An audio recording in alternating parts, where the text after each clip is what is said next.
In the middle of May will be the 50th anniversary of the launch of the Apollo 10 mission. And of course, the landing of Neil Armstrong and Buzz Aldrin on the moon will, this year, in 2019, will be the 50th anniversary of the landing on the moon.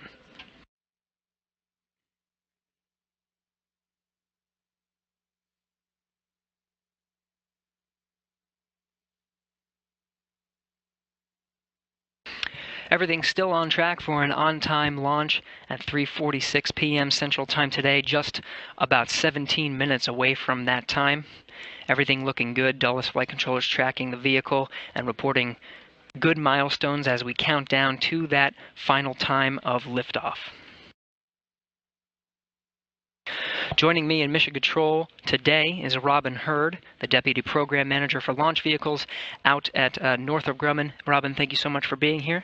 Thanks for having me today. I'm really excited to be here. I'm curious to hear more about the Antares vehicle. Now this is the Antares 230 vehicle. There's a little bit of modifications that happen for this late load capability. Tell us about the vehicle. What is the vehicle that's actually launching Cygnus today?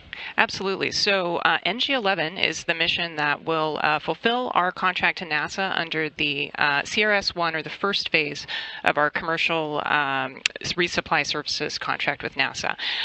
So our next mission will be CRS-2, and for that we'll be flying a vehicle configuration that we call 230 plus. But what we have here today is a little bit of a hybrid. It's a bit of an upgrade from the 230, just so that we can provide a little more performance. And one of the things that it has available to it is what we call a pop-top fairing. So it allows us to perform a load of cargo later in the flow than we normally would, and actually is able to be performed at the launch pad now. So tell me about the construction of Antares. About the time do you actually get the call to design an Antares, know when the launch is, and begin the process to start getting ready for an on-time launch? Sure. So, if you want to go all the way back to the component level, the process of building an Antares actually starts years before we launch. But in terms of integration, a flow would take typically 6 to 9 months from the time that we gather up all of the different assemblies and bring them into our horizontal integration facility at Wallops Island and start pulling them together into something that you could actually identify as a rocket. Now, you said this was a little bit of a different configuration. Tell me about the late load process. What was different about this particular launch? Sure. So one of the unique features of this launch is the cargo late load. So we have built some new electrical and mechanical ground support equipment that allows us to actually take the vehicle from the configuration you see here, where it's vertical at the pad. It can actually convert down back into the horizontal position. We're able to drive what we call a mobile clean room right up to the tip of the fairing, so that we can load time-sensitive research and other perishable items that NASA needs to provide within 24 hours of launch. And that's a pretty tight turnaround, but there's a critical science that's actually being loaded into Cygnus to accommodate this. One of them is the Rodent Research 12 mission. That'll be arriving at the station, and then, of course, be one of the first actually experiments to come out of Cygnus once it arrives. Now, we have some photos of rollout here. Tell me about the rollout process. Once it's ready to go, what does that look like? Yeah, so that looks like just a beautiful evening at the eastern shore there for rollout. So you can see that we have some tarps over the top of the fairing there. That just helps keep everything environmentally protected. We've got the transporter erector launcher there that's being used to roll the vehicle from about a mile from our horizontal integration facility out to the pad. That's a slow process. It goes probably about a mile per hour. It's a pretty slow walk for the folks that accompany it out to the pad. And there's another beautiful shot with the big NASA meatball on the water tower there. Now, of course, here it is, a live view, again, billing some of that conditioned air.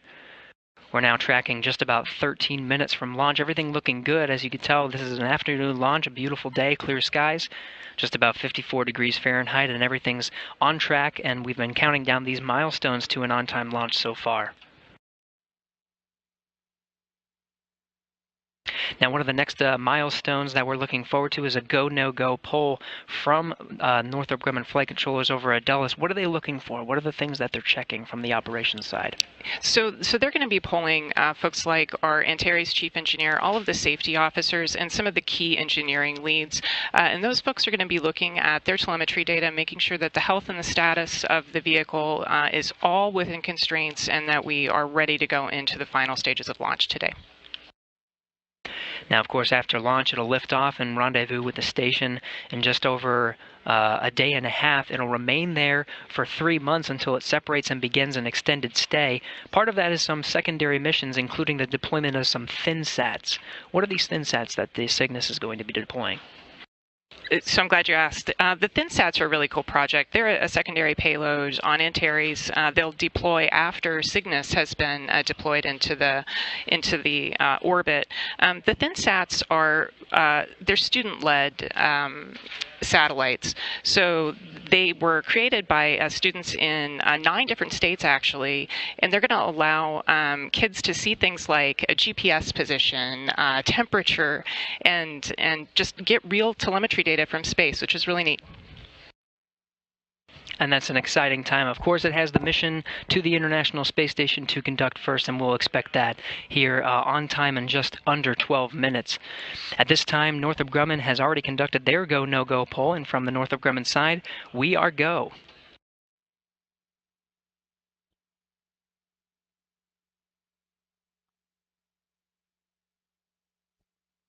Now, again, part of these milestones is from the go, no-go poll.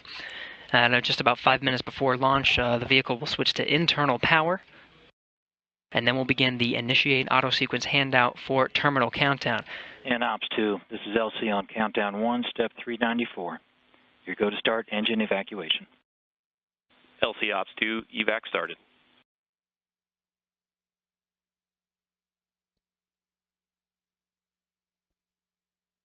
Now what you're hearing is some of the calls from Northrop Grumman flight controllers tracking some of the milestones before we get to that final launch at 3:46 p.m. Central Time today.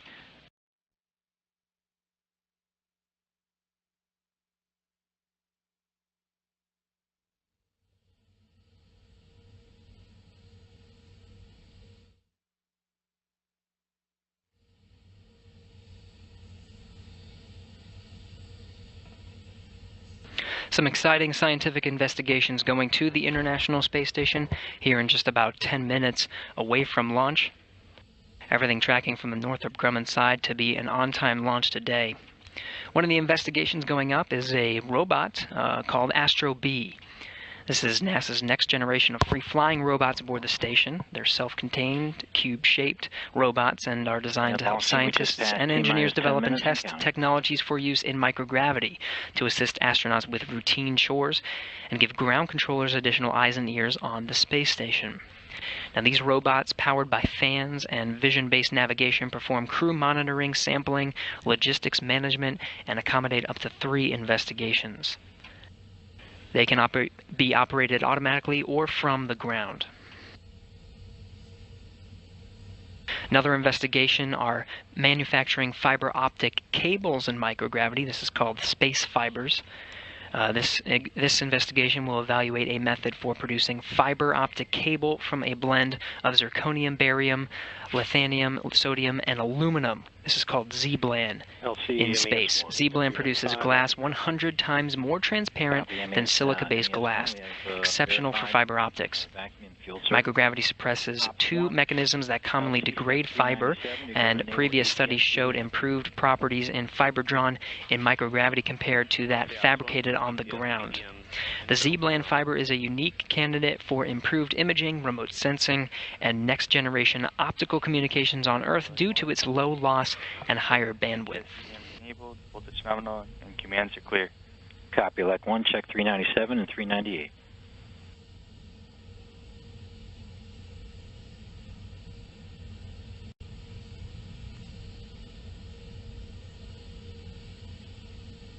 The bioanalyzer is another experiment from the Canadian Space Agency. This is an instrument that serves as a platform for scientific experiments where astronauts can easily test different body fluids such as blood, saliva, and urine and get returned key biomedical analyses within a few hours. Scientists will be able to use the bioanalyzer's data to accelerate science experiments. In the future, this type of device could help to keep a closer eye on astronauts' health. Another experiment is this image of David St. Jacques, and astronauts show accelerated arterial stiffening during their time in space. These are thicker artery walls and signs associated with the development of insulin resistance after spending 6 months in space. And these dramatic changes in the carotid artery, aging was unrecognized until recently. So the vascular aging investigation, this investigation you're seeing here, will include critical onboard investigations to test the relationship among a crew member's metabolism, aging arteries, and aging bones. The results of this study could have great importance for assessing a newly identified risk for astronaut cardiovascular health, potentially pointing to mechanisms to reduce risk. And these are, again, just a few of the more than 3,400 pounds of science currently loaded on board Northrop Grumman's CRS-11 Cygnus vehicle, now under 7 minutes from launch.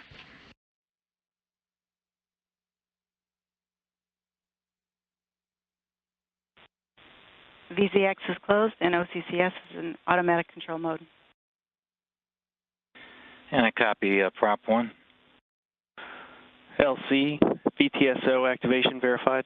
Roger that. Check 402. Ops 2, 403. Initialize ground ordnance power supplies. LC, Ops 2, ground ordnance power supplies initialized. LC, Elec 1, ground ordnance power supplies nominal. Copy, Elec 1.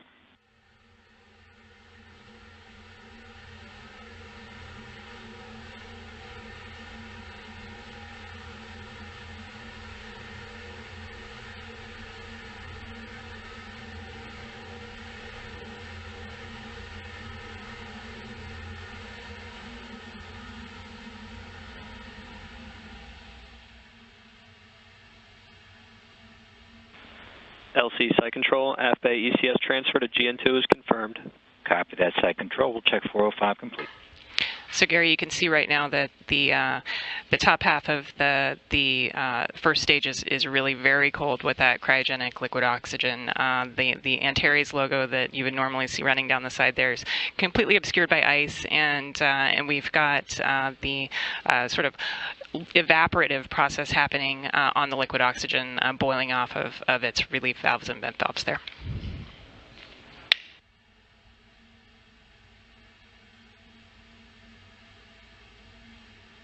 Coming up on T-minus 5 minutes.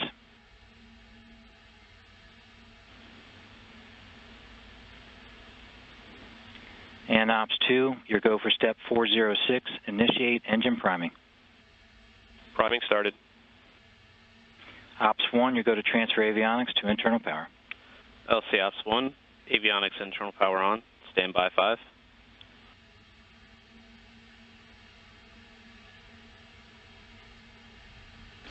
You hear those calls, the vehicle will switch to internal power. Before about 3 minutes 30 seconds prior to launch, we'll initiate auto sequence handoff for terminal countdown. Open FTS umbiloop and verify green indication. LC Ops 1, FTS umbiloop open and green. Copy that, Ops 1.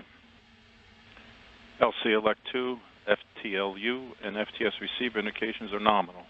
Copy Elec 2, we'll check 410. Ops 1, step 411, you go to send all arm command. LC Ops 1, all arm command sent. LC Elec 1, SNAs, ODMs, all armed. Copy Elec 1. NASA TD, report range status. Range is green. Copy, range is green.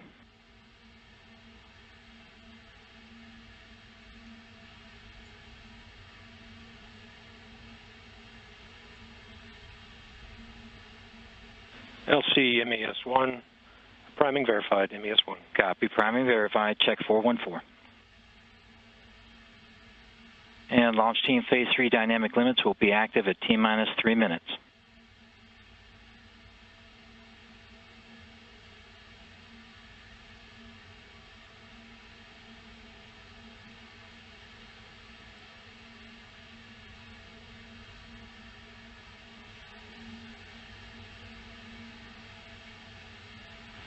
LC command into flight mode.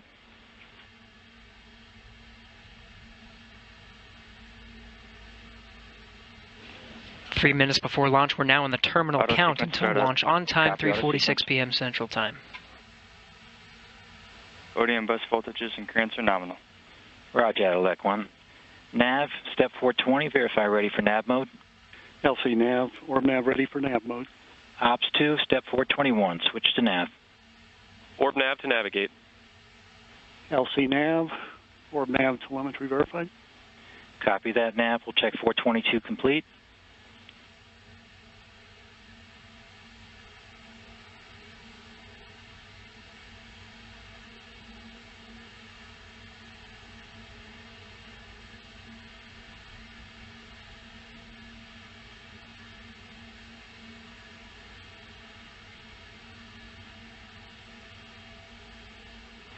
And T-minus 2 minutes on my mark.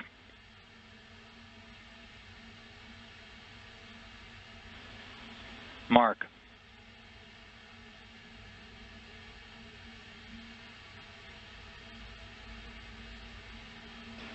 Now under 2 minutes for launch, everything's still looking good during this automatic countdown.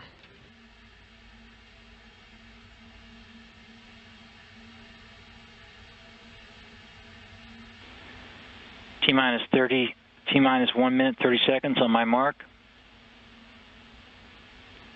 Mark.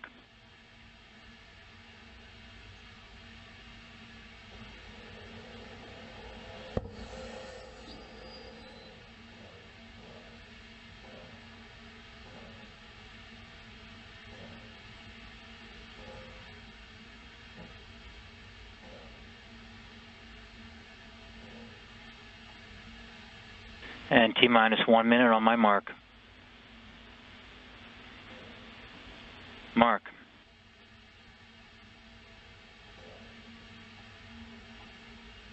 Now under a minute to launch, in just about 10 seconds, the intakes will be pressurized. Everything's still on track for a liftoff on time.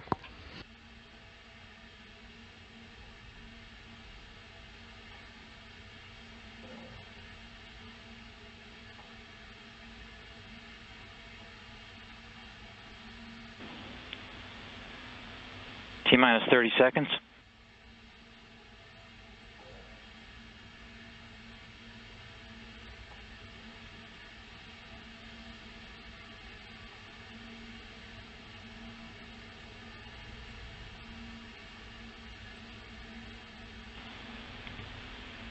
T-minus 10. 5, 4, 3, 2, 1. And we have engine ignition. And we have liftoff of the Antares NG-11 mission to the ISS. Engines at full power. Attitude is nominal. Core pressurization looks good. Power systems look good. Stable operation, full power, both engines. Core pressures look solid. Attitude is nominal. TVC is nominal. Power systems look good. Engines remain at full thrust, operating nominally. Everything looking good during this first stage burn. It burns for 3 minutes, 35 seconds. Throttling back to 55% power. Attitude remains nominal. Nominal operation at 55% power. Throttling back up to full power. Engines are back to full power. TPC remains nominal.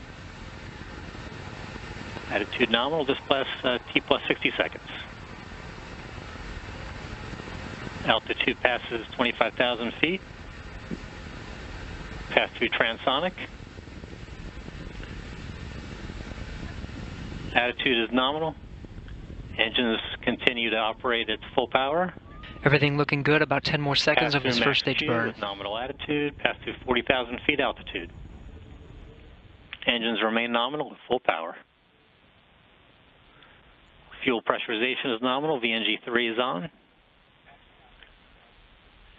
Altitude past 60,000 feet. Engines remain nominal, attitude and power systems all look good. Coming up on T plus 2 minutes. Engines continue to operate nominally at 100% power.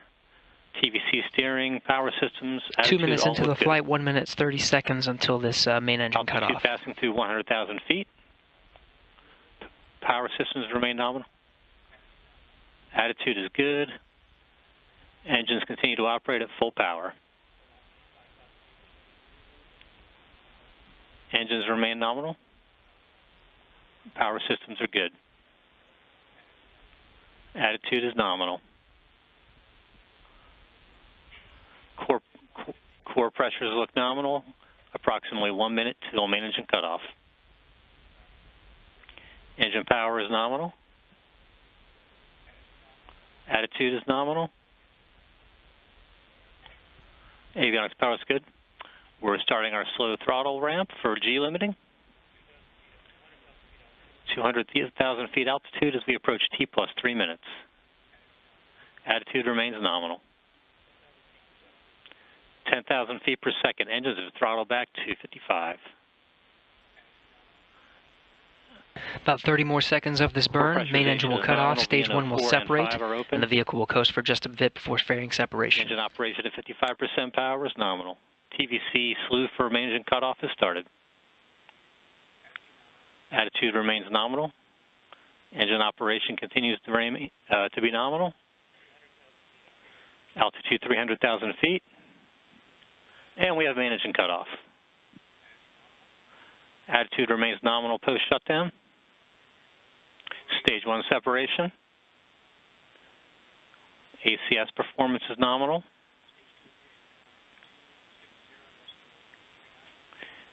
Stage 2 ignition will be in approximately 30 seconds. Again, this is a coast period. Antares is now coasting in preparation for Stage 2 ignition. Stage 1 delta V was 17,348 feet per second. Altitude is 130 kilometers. Interstage SEP. Attitude remains nominal. TVC batteries initiated. And we have Stage 2 ignition. Attitude remains nominal. The Castor 30 XL motor will burn for approximately 2.5 minutes. Attitude is nominal. Motor pressure is nominal at approximately 100 psi. Power systems look good. Stage 2 TVC is nominal. And attitude remains nominal. Everything looking good. The fairing has been separating. Cygnus is now revealed, and the inner stage at the back of the vehicle is separated before Stage 2 ignition. Attitude remains nominal. Avionics power systems and temperatures all look good. Again, this is solid rocket fuel. The entire thing will burn out over the course of 2 minutes, 30 seconds. Everything looking good so far. Altitude is 170 kilometers. Power systems look good.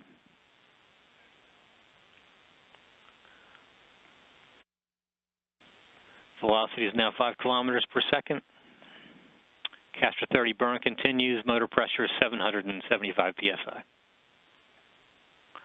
Attitude remains nominal. All systems look good at this point. Avionics power looks nominal.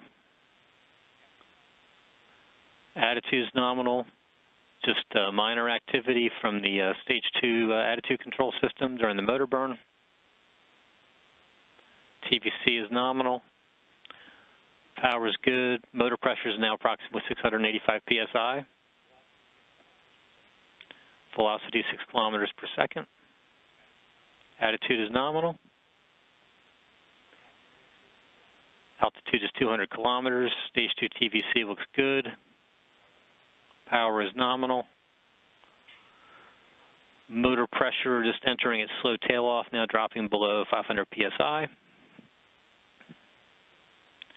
TVC remains nominal. Power is good.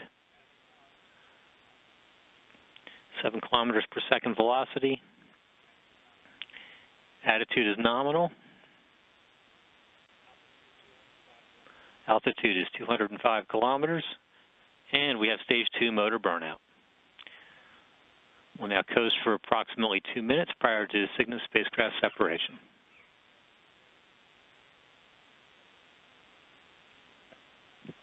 Second engine has burned out. The Cygnus vehicle traveling at just under 17,000 miles per hour. Attitude is nominal.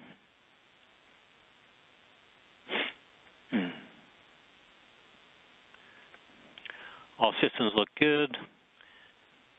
Second stage attitude control system is starting to reorient the vehicle for payload separation.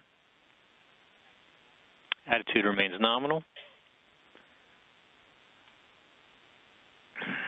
Loss of signal on motor cone and stage 1. All systems look good. We're just standing by for Cygnus spacecraft separation. Attitude remains nominal. Again, all systems look green at this point. Avionics, power systems, attitude all look nominal as we come up on mission time T plus 490 seconds. Vehicle is now oriented for spacecraft separation. Attitude is nominal.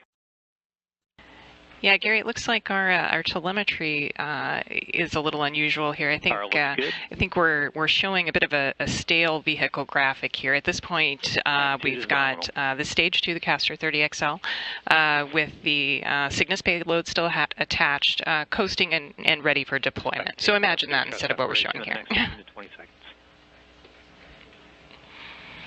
Attitude is good. Power systems look good. Sounds good. And just about 9 minutes after liftoff, we should be expecting Cygnus separation. All systems nominal at this point.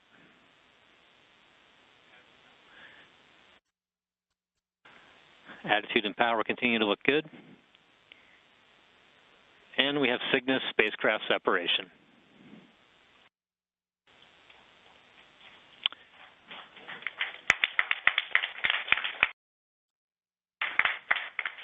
Antares is reorienting for the collision and contamination avoidance maneuver. Insertion orbit looks nominal.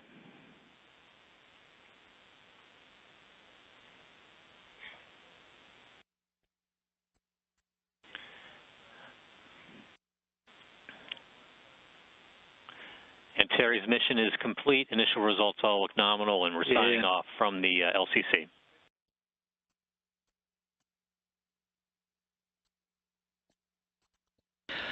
Launch Control reporting a good ascent of the Cygnus vehicle on top of the Antares rocket, carrying it on its 9-minute journey into an orbital insertion. 7,600 pounds of cargo inside will make its way to the International Space Station over the next day and a half, ready to rendezvous with the station Friday at 4:30 a.m. Central Time. Loss of signal on the avionics link. A series of a few milestones before we get to that point. There'll be a series of a few burns over the next about 2 hours before we begin solar array deploy. These are the 2 Ultraflex solar arrays that are on the back of the Cygnus vehicle. Join us for our live coverage of that event at 6 p.m. Central Time tonight. Go ahead, LC. Yeah, let's go ahead into our post-launch checklist here. Step 4. Northrop Grumman flight controllers you see here at the Mission Control Center in Dulles will be monitoring the vehicle over the next day and a half, overseeing all the milestones throughout its journey to the International Space Station.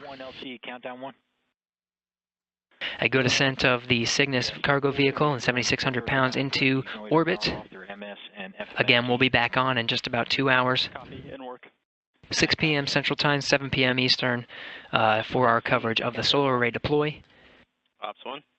Yeah, we'll conclude coverage and then come back for a capture on Friday, April 19th, scheduled for 4:30 a.m. Central Time. Again, Ann McLean aboard the International Space Station will be the prime robotics operator to grab that vehicle using the station's robotic arm, David St. Jacques backing her up, and Nick Hague monitoring telemetry. Verify indicator extinguished. A good ascent of Cygnus into orbit over a 9-minute journey. Again, we'll be back in the next 2 hours. This is Mission Control Houston.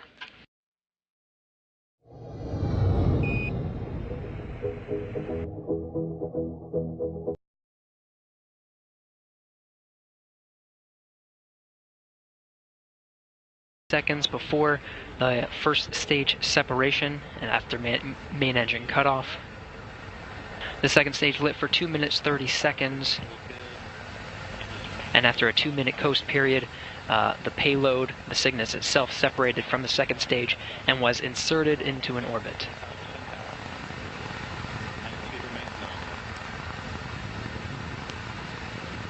After a series of successful burns following the launch of Cygnus earlier this afternoon, the Cygnus is poised for unfurling those solar arrays.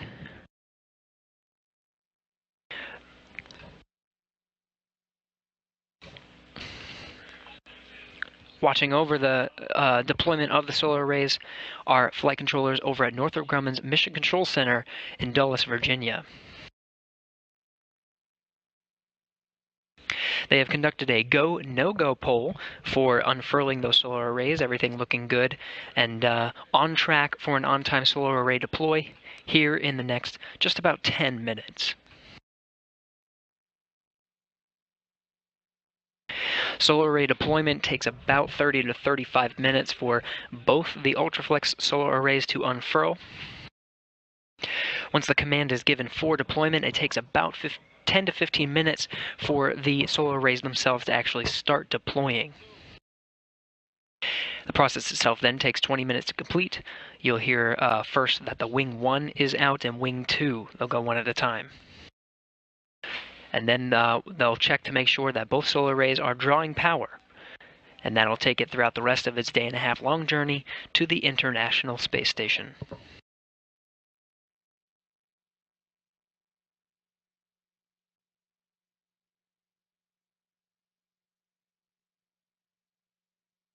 The flight controllers that you're seeing here at the Dulles, at the Northrop Grumman Mission Control Center in Dulles, Virginia, undergoing a series of steps before they send that command for unfurling the solar arrays. Again, that process takes about 30 to 35 minutes once initiated.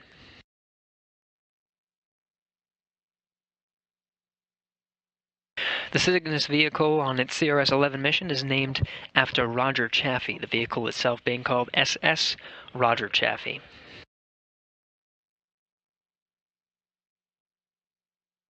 Chaffee was born on February 15, 1935 in Grand Rapids, Michigan. He got his private pilot's license through the Naval Reserve Officers Training Corps before graduating from Purdue in 1957 with a bachelor's in aeronautical engineering. After graduation, he flew for the Navy and accumulated over 1,800 flight hours before his selection as an astronaut in 1963. He began his training as an astronaut in 1964, served as Capcom and Mission Control during the Gemini program, and received his mission assignment on the first flight of Apollo in January 1966. On January 27, 1967, Chaffee, along with Virgil Gus Grissom and Ed White, perished in a fire that ignited during a plugs-out test of the Apollo Command Module out at the Kennedy Space Center. Chaffee's sacrifice began redesigns of the Apollo vehicles that ultimately landed Neil Armstrong and Buzz Aldrin on the Moon nearly 50 years ago on July 20th, 1969. We're now 50 years past some of the missions of the Apollo program. Nearly a month from this date is the launch of Apollo 10, 50 years ago.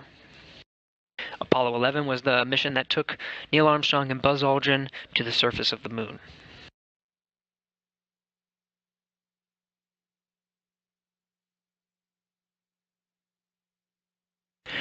Again, the Northrop Grumman flight controllers conducted a go, no-go poll. Everything's looking good to deploy those Ultraflex solar arrays and start gathering power for the day-and-a-half long journey to the International Space Station. Space Station itself currently tracking 257 statute miles over the middle of the Indian Ocean. You can see the Cygnus vehicle trailing shortly behind. Again, that rendezvous will take just about a day and a half. The Cygnus vehicle will make its way incrementally closer and closer to the International Space Station, to a capture point just about 10 or so meters away from the International Space Station. NASA's Anne McClain will use the station's robotic arm, backed up by David Saint-Jacques of the Canadian Space Agency, to reach out and grab the vehicle. They'll both be ready again Friday morning for that capture time, scheduled around 4:30 a.m. Central Time.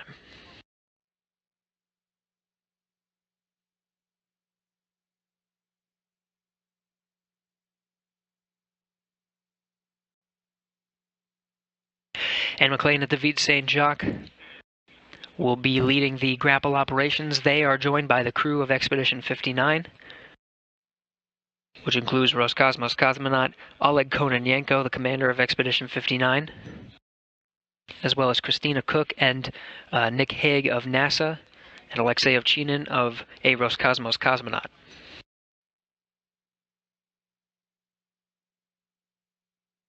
Crew of Expedition 59 now in a crew sleep period. It's the end of their day for operating on Greenwich Mean Time.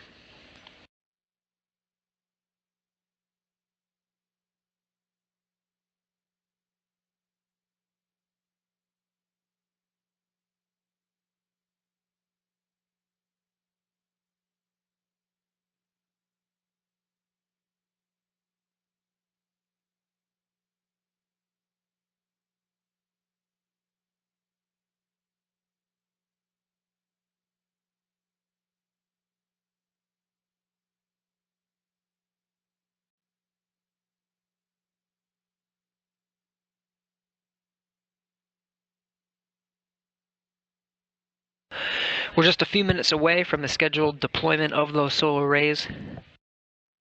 Again, they will gather power through the Cygnus's journey around the Earth a few laps before rendezvousing with the station a day and a half from now on early Friday, April 19th. The vehicle itself is carrying about 7,600 pounds of cargo. This includes scientific experiments, spacewalking equipment, crew supplies, vehicle hardware, and of course some external hardware, including some CubeSat deployment equipment to deploy a series of satellites, including satellites called ThinSats, in a mission that will come after its conclusion with the International Space Station.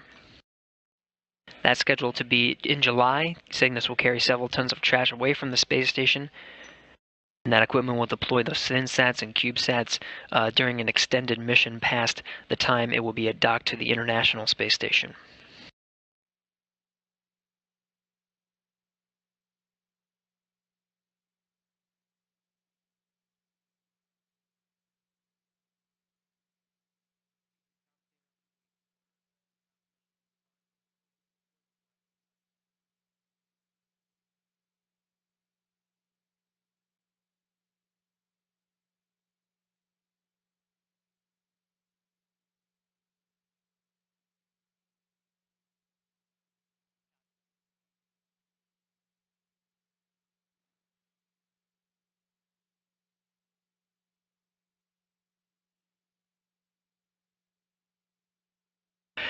You're looking at the Northrop Grumman flight control team over in Dulles, Virginia.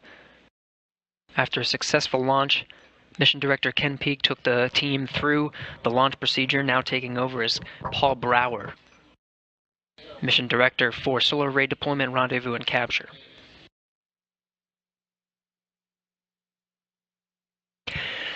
Standing by and monitoring the progress of Northrop Grumman, making sure the International Space Station, which is the ultimate destination of the Cygnus vehicle that launched earlier this afternoon.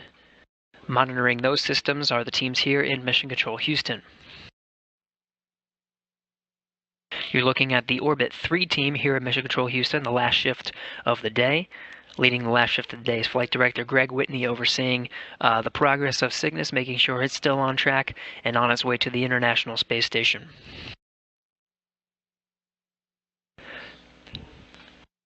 Very few flight controllers, as you can see, for the night shift. One of the key flight controllers here in the room, currently on a break, is Visiting Vehicle Officer Ray Bigenes.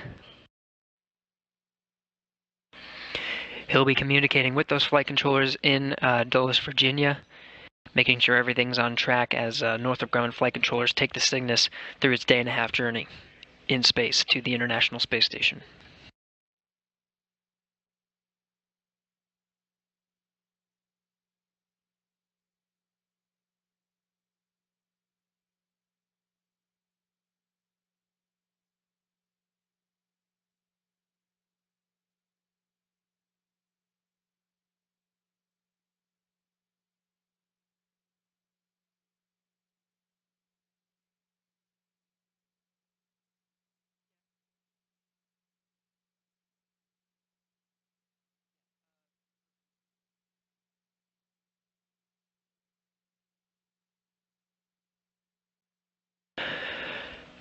Getting some views from the International Space Station as it flies 255 statute miles, crossing over into an orbital daytime just over Indonesia.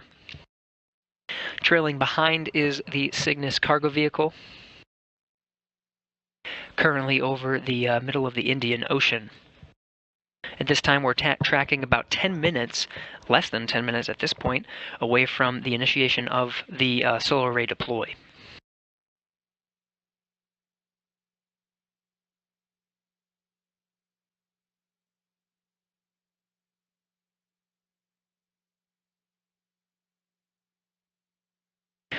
Once the solar arrays actually start deploying, that process takes just about 20 minutes to complete.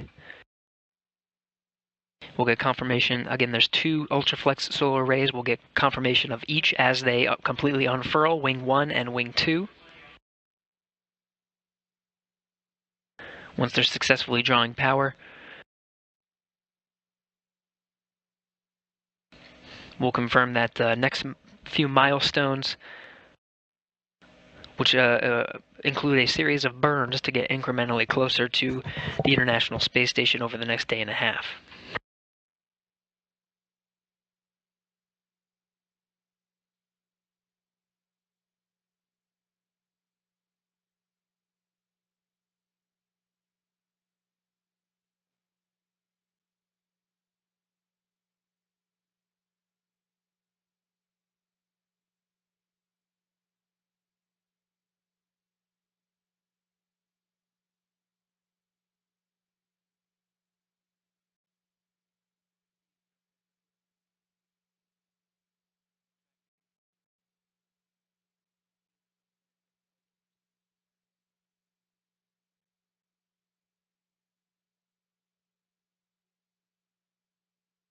Again, Cygnus is loaded with 7,600 pounds of cargo.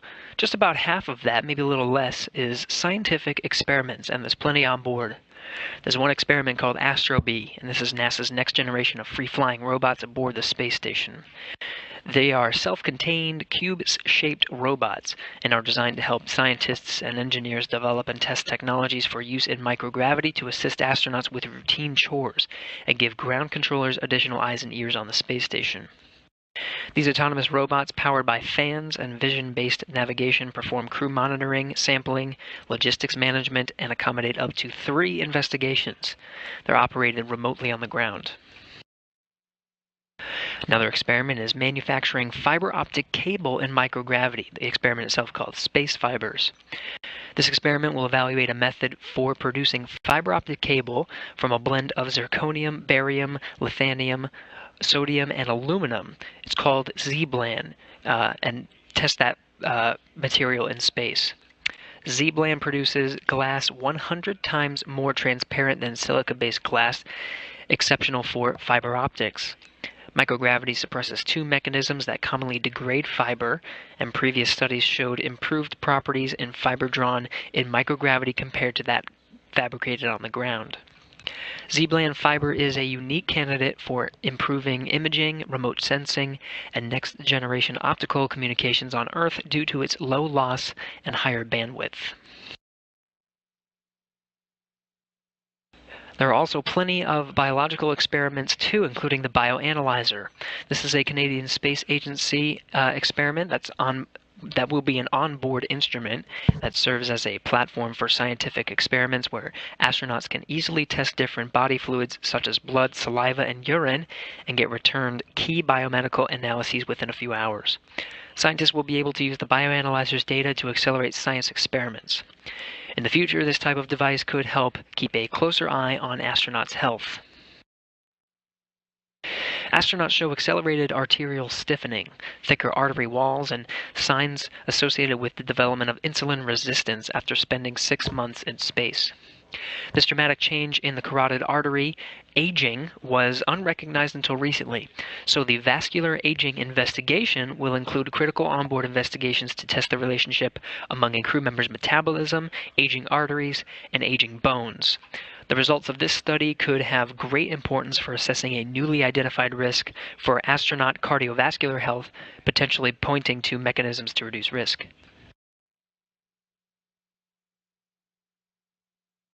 And that's just a few of the experiments among the 7,600 pounds of cargo currently aboard the Cygnus cargo craft, crossing the Terminator line and following the trail of the International Space Station as it crossed Indonesia just recently. Space station itself flying just south of Taiwan at this time.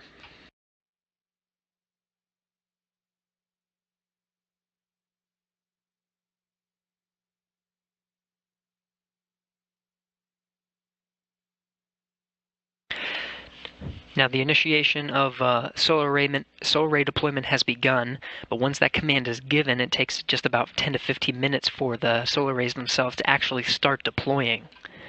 And we're waiting for that confirmation at this time.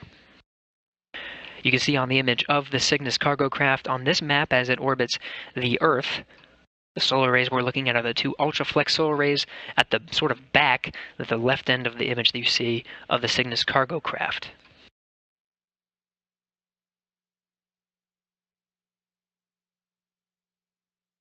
Watching over the systems of Cygnus as it orbits the Earth are flight controllers of Northrop Grumman out at the Mission Control Center in Dulles, Virginia.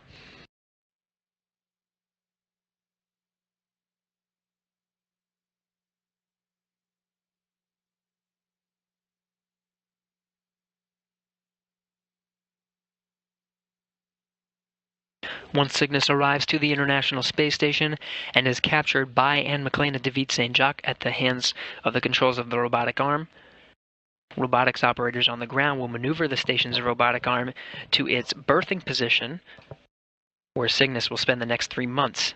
That berthing position being sort of the middle of the International Space Station, the Unity module, Node 1, on the nadir side, that's the Earth-facing side.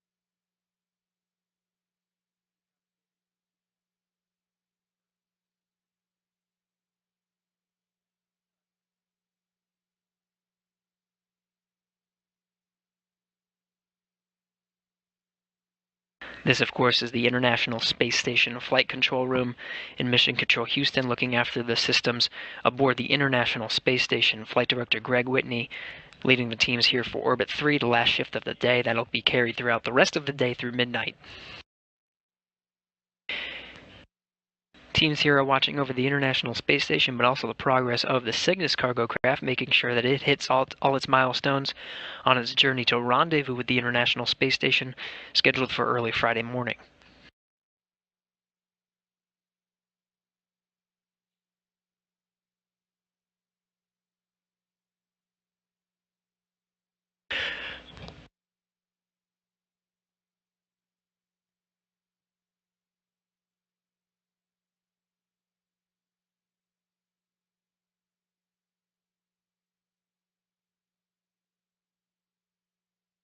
Everything looking on track so far to deploy those solar rays. Again, the command has already been sent, but it takes about 10 minutes for the solar rays themselves to start deploying.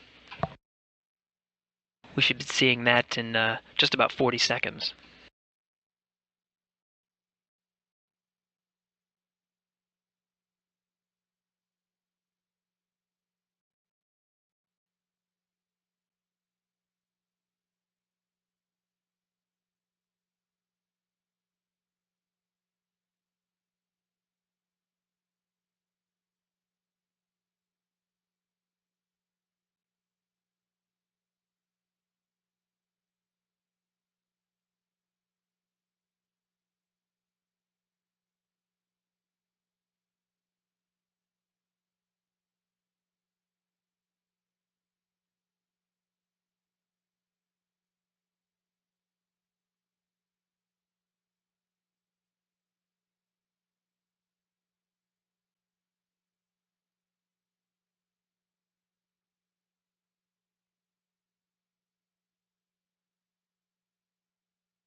Now in a short loss of communications, loss of signal with the Cygnus cargo craft.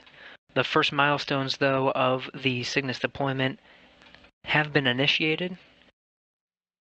Standing by once we come back from that loss of signal for those next series of milestones. Again, looking for the solar array deployment.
You're looking at a view from the International Space Station as it passes just east of the coast of Japan over the North Pacific Ocean, 250 statute miles over the Earth. Trailing shortly behind is the Cygnus cargo vehicle.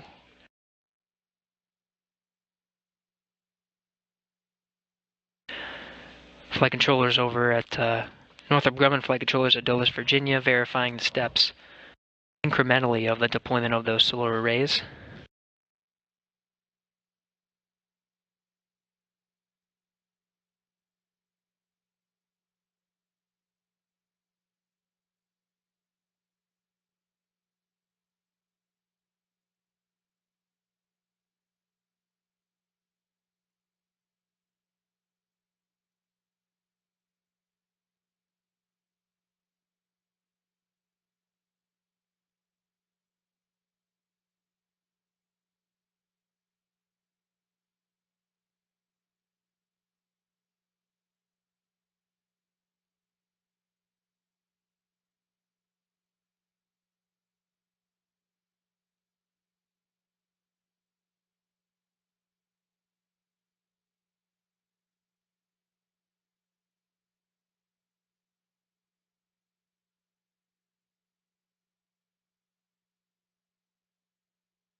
You're looking at the International Space Station on the right, a view from the International Space Station on the right as it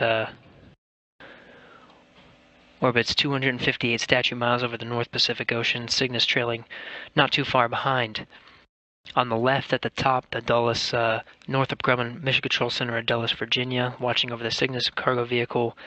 And at the bottom left, International Space Station Flight Control Room, looking after the systems of the International Space Station and monitoring Cygnus during its solar array deployment activity, currently progressing. Cygnus again trailing not too far behind, now passing over Japan as the International Space Station flies over the North Pacific Ocean.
Once again, a view from the International Space Station looking down at the North Pacific Ocean as it approaches the west coast of the United States. Cygnus cargo vehicle trailing not too far behind over the North Pacific Ocean on its day-and-a-half long journey to the space station. We're now in the middle of the deployment of the solar arrays.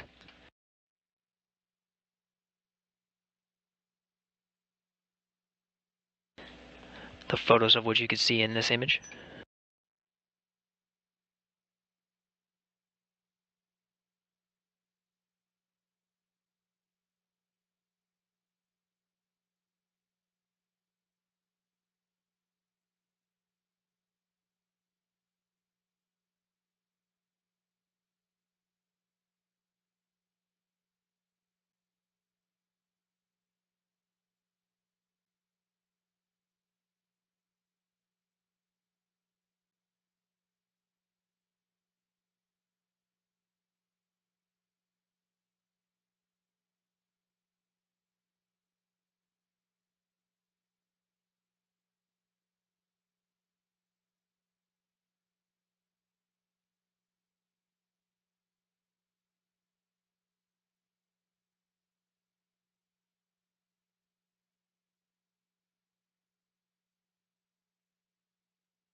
We're now 2 hours 52 minutes into the mission duration of Cygnus since launch at 3:46 p.m. Central Time this afternoon. At this time, Dulles flight controllers, or Northrop Grumman flight controllers in Dulles, are monitoring the Cygnus cargo craft as it deploys the solar arrays and starts beginning to collect power from those solar arrays. We're in the final steps of this deployment.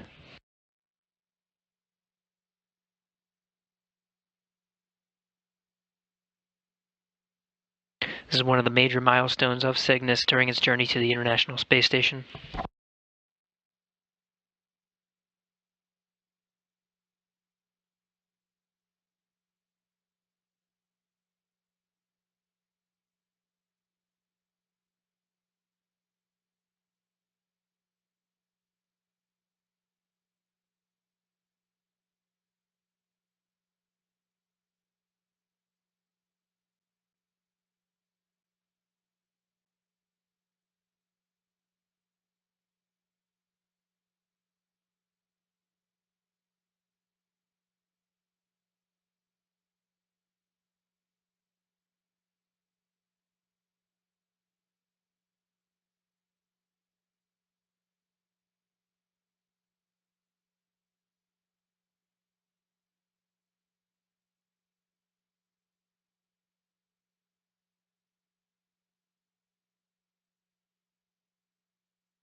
The International Space Station currently 256 statute miles right over the northern coast of California. Trailing behind is the Cygnus cargo vehicle, just 2 hours and 56 after its launch from the Wallops Flight Facility, Pad 0A at the Mid-Atlantic Regional Spaceport over in Virginia.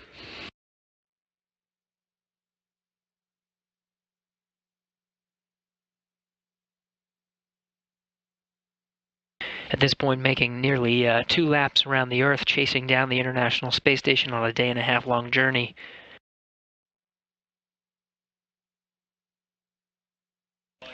Right now, the vehicle is in the middle of the deployment of its 2 solar arrays. In the picture here, you can see on the left. Those solar arrays will provide power for Cygnus during the rest of its journey until it's captured by the robotic arm of the space station tomorrow, or Friday, April 19th at 4:30 a.m. Central.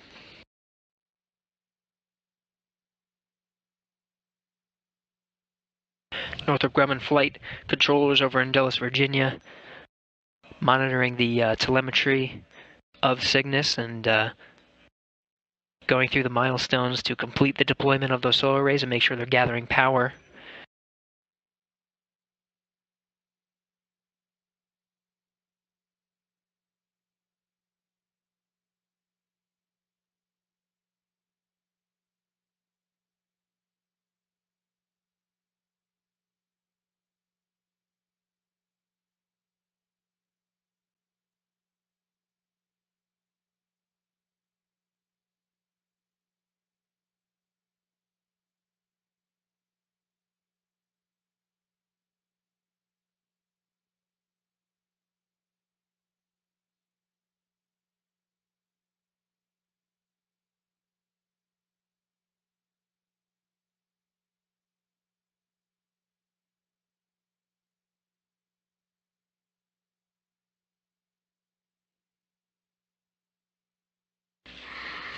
International Space Station Flight Control Room on the bottom left.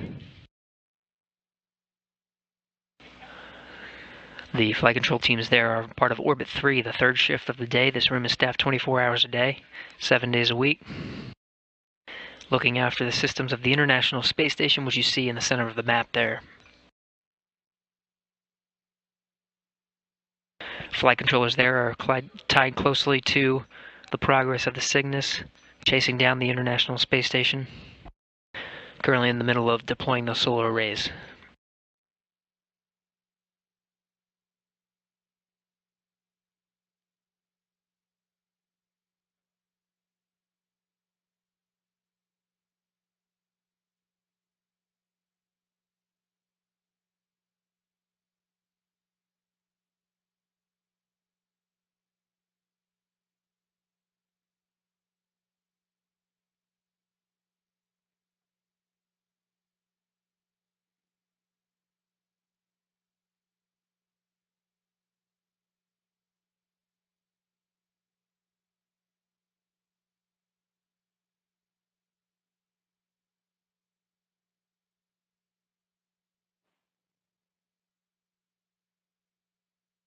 International Space Station, 255 statute miles over the southern border of the United States, passing over, about to cross right over Mexico, and just into passing over the western border of Peru after that, into an orbital nighttime.